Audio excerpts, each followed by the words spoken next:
Good to camp blood, ain't you? Must be my imagination. It's got a death curse. Claire, Mommy. Hello? Who's that? Kill her, Mommy. Kill her. You'll never come back again.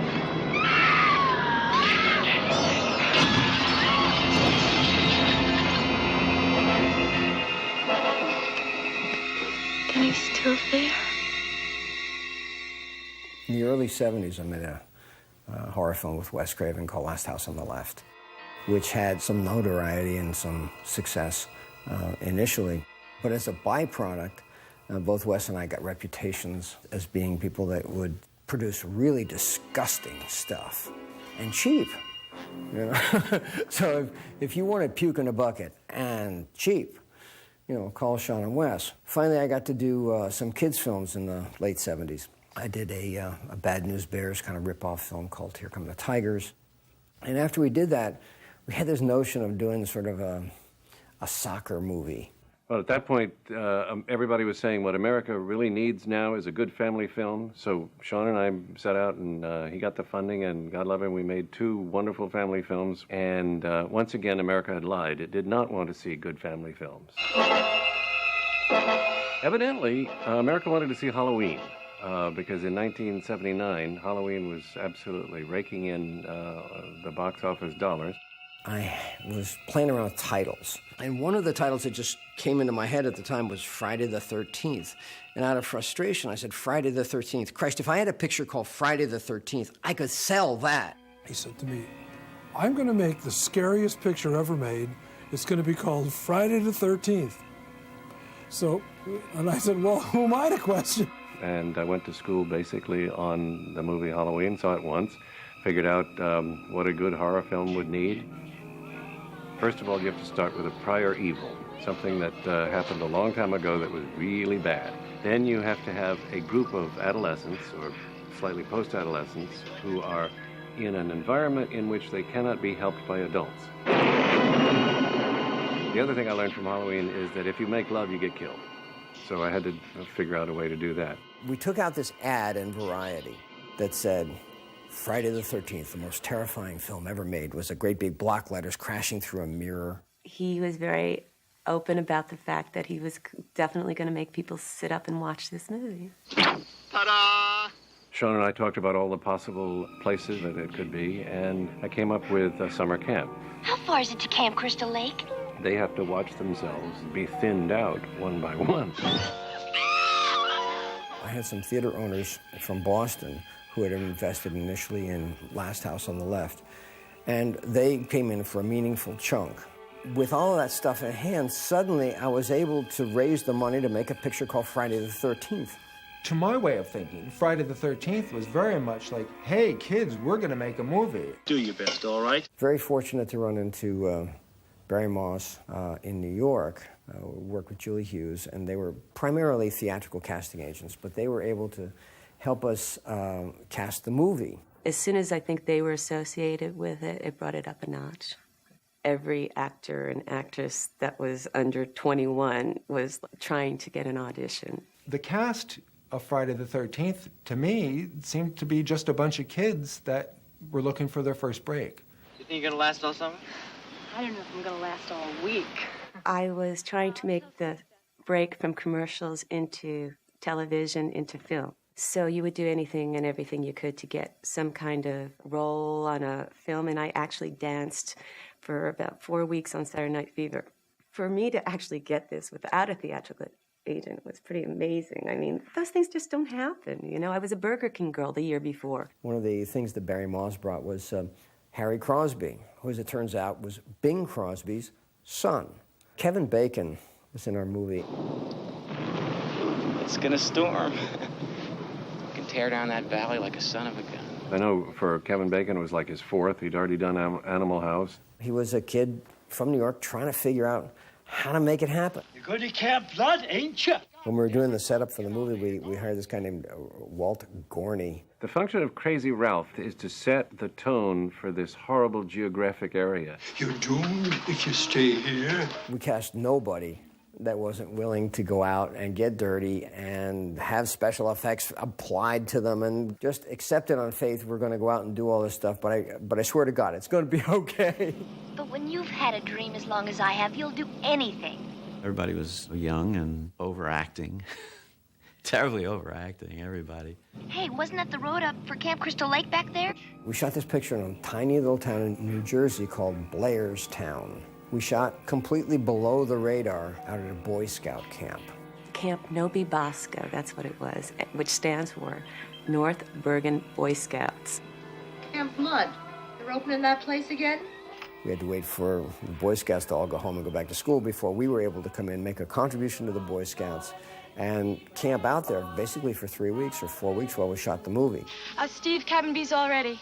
There was not one person that ever really complained about how cold it was and wet and just dreadful. Jack and Marcy are gonna get drenched. We didn't actually have a real whole script. We would get pages that day, and they would change what we did have. They'd change them the next day, you know. So it was kind of like we got to find out as we were going along. How are you? Well, I'm Mrs. Voorhees. The image always was of me was that I was this girl next door. And of course, I've always said that there wasn't a gal that ever lived next door to me that I wanted to be like. I'm not afraid. Betsy Palmer had worked in television on the morning talk shows, and she was squeaky clean. Comparable to the Doris Day type. I was always trying to prove that I wasn't the girl next door. I had a Mercedes, which I'd had a number of years, and it broke down on the Connecticut Turnpike. So I said to myself, I need a new car, universe. And I went out to go shopping for a car, and I found a little Scirocco. I thought, oh, that's what I want. I want a cool little car like this. And so the phone rang, and my agent said, how would you like to do a movie? I said, great, that'll pay for the car that I want to buy. And he said, well, now there's just one other thing I have to tell you. He said, it's a horror film. And I said, oh, no. So the script came, and I read it, and I said, what a piece of... What monster could have done this? And I said, oh, nobody is ever going to see this. It will come and it will go, and I'll have my Scirocco. The real iconoclastic part of Friday the 13th was taking Mom and apple pie and standing it upside down and saying, you've never seen a mother like this. I didn't get up there and try to play a bad lady. In fact, I tried to play a good lady who'd gone a little wrong, but that was because she wanted to save more children. She didn't want them to die. Oh, I couldn't let them open this place again. This was the mother that I never had, the one who would protect you and go to any horrible lengths to do it. And you do. You want to do that. You want to all of a sudden get very kind of, I'm that bad lady. Ooh. And I was beginning to do that, and Sean would say, no, Betsy. He said, just play it straight. That's all. Kill her, Mommy. Kill her. Kill her, Mommy. Kill her. What we needed to do was create something that had an element of circus in it. But we had no idea how to do any of this stuff. I think Steve Miner said we should hook up with Tom Savini, who had worked with George Romero on Dawn of the Dead. He would be looking through my screenplay and be saying, well, I notice you have a hatchet in the face on page 38 or whatever it was. And he turned to Sean and said, do you want a fake face and a real hatchet, or you want a fake hatchet and a real face? Savini just said, anything's possible.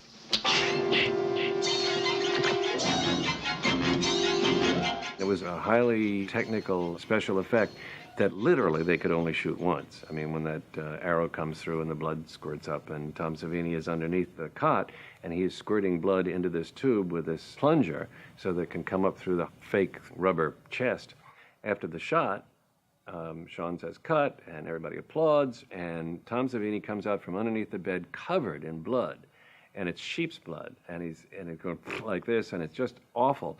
And somebody says, what happened? And he said, well, I started to hit the pump, and the fitting gave way.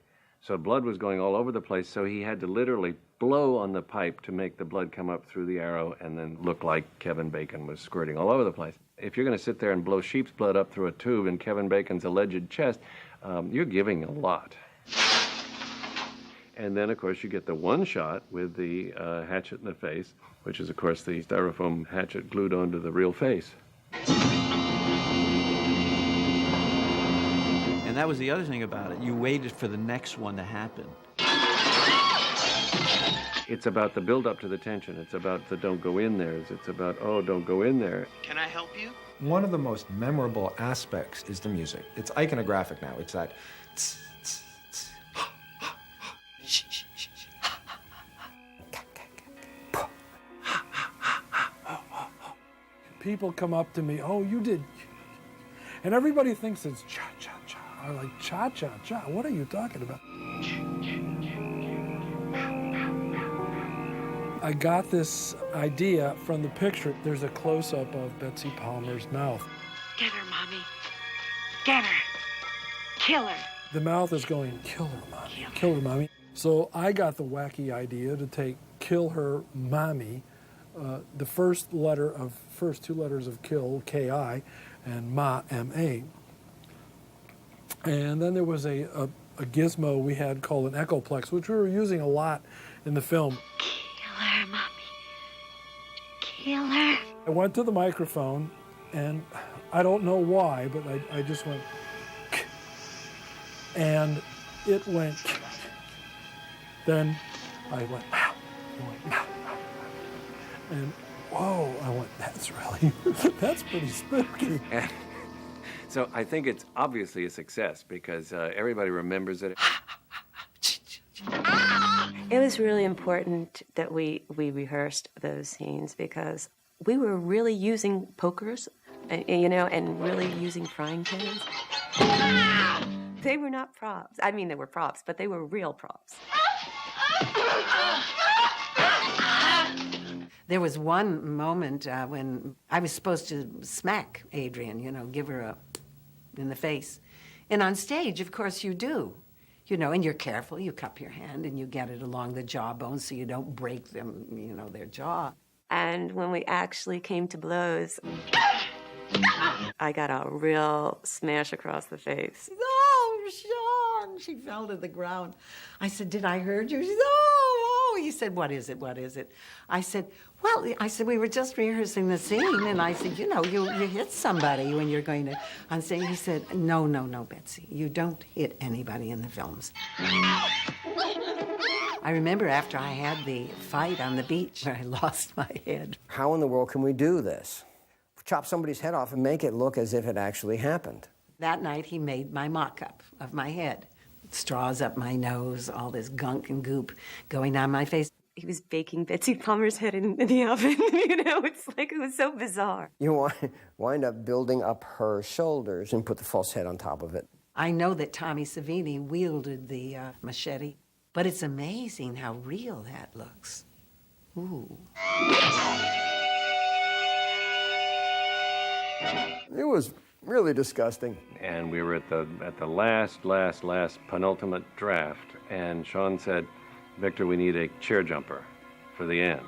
And I said, okay, and I went back to my drawing board and borrowed from all of the best horror films I've ever seen.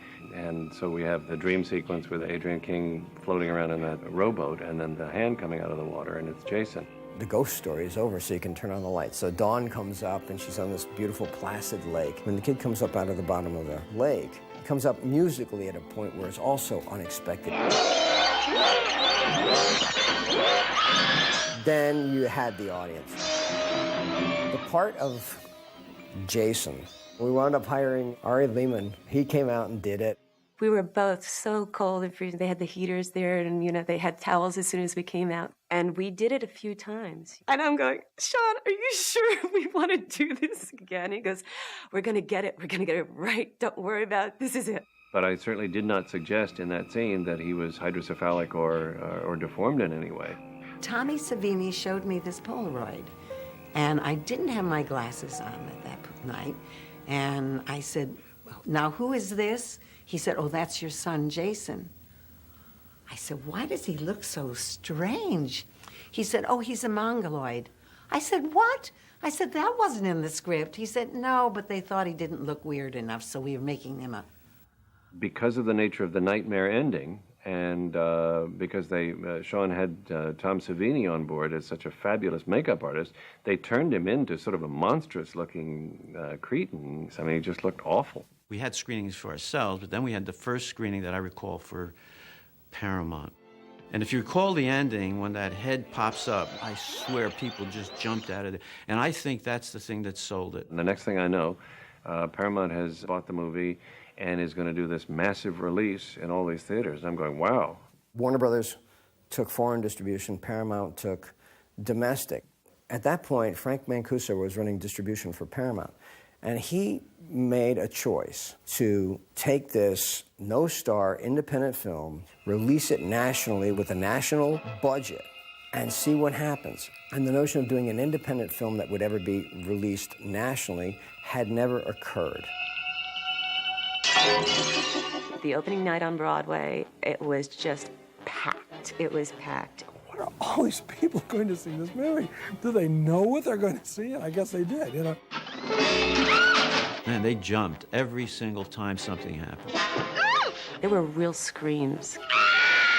Screaming, running out of the theater in the middle of the film, just screaming and yelling.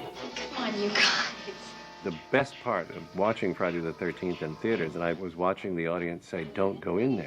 You know, I mean, literally talking to the screen saying, girl, don't go in there. You don't want to go there. And Sean would just go like, I got them all. The kids would come out of the theater telling the kids they're coming in the theater, oh, you better look out, or there was so much fun. And it became a really big social event. The next thing I knew, I was looking at the Variety results, and we were in the top 10. People poured into the theaters to see this and kept coming and kept coming and kept coming. They started talking about $10 million, $20 million, $30 million.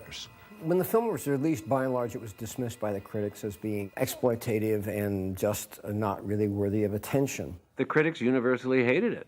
I read that I'm really awful and that the movie sucks and that we all suck. One of them was fit to be tied because I had done this movie. How dare I let my viewing audience down by playing this horrible woman? He said, you write to her. So there were people who were disappointed in me. Parents and educators would say, this is not a productive use of your time. The feminists didn't like it particularly. Who's going to die? Well, the slut's going to die for sure, and the good person, the virgin, she will survive. Did you live because you were a good girl? I never bought into the notion of sex equals death, that the reason everybody gets punished in horror films is because they're sexually promiscuous. I was certainly raised that if you make love before you're married, you are going to get punished somehow. We weren't doing anything. We were just messing up. I'm not sure whether the vengeful, moralistic tone of the movie was anything I was thinking of consciously. I was basically working from what I had seen in my own movie-going experience prior to that, that if you were following your lustful heart, that you were going to get nailed for it. That was at least the Puritan ethic that I was brought up with. Just when it was getting interesting? I didn't look at it that way as, you know, the victim. I actually thought it was an empowering position. I lived. Have I written something that caused people to go off? You know, or if there's a paranoid schizophrenic out there who's seen Friday the 13th 147,000 times, should I feel guilty if he goes out and murders somebody? I had someone who came into my life, a very bizarre situation. It was a person who was obsessed and, for some reason, obsessed with me. I had a reevaluation of my career at that point. I realized that I just didn't want to be in front of the camera that much, that my life was going to be so affected, and it was really affected for quite a while until the person was apprehended. Ma'am, we didn't find any boy. Then he's still there. We started talking about doing a sequel within days, really, of the initial success. And that came directly from Paramount. You killed 8 people, maybe next year you should kill 12 people. My friends in Boston felt it was really important to bring back this Jason character. Well, I thought that was just the worst idea I ever heard. I was completely wrong. There was no hockey mask, which became one of the icons of the film. It was never my idea to put a hockey mask on anybody because I had nothing to do with parts 2 through whatever. I said, I don't know who this guy in the hockey mask is. I would never have done what I did to Camp Blood if my little boy hadn't drowned. I said, he's at the bottom of the lake. Friday the 13th kind of became its own little industry, didn't it? When you go to cocktail parties and you say you're a writer, and then people say, well, what'd you write that I would know? Now I can say, well, Friday the 13th, and they either go, ooh, or, oh, really? But at least they know what it was. I mean, I dismissed it for many, many years, you know, and I wouldn't fess up to it at all. And then it just became such a big thing where everybody seemed to enjoy it so much. I thought, well, all right, I'm comfortable about it now. It's almost like a badge of honor in a way. It has become that. I'm the queen of the slashers, you know, what am I going to do? It's not going to die. It will go on forever. The most important thing you can do in a film career is make money. Because if you make money, people will let you make more films and take other chances, and nobody will blame them. So I've had a lot of opportunities given to me as a result of doing this one little film in New Jersey. Oh, God help them. My kids may be producing Friday the 13th movies long after I'm gone.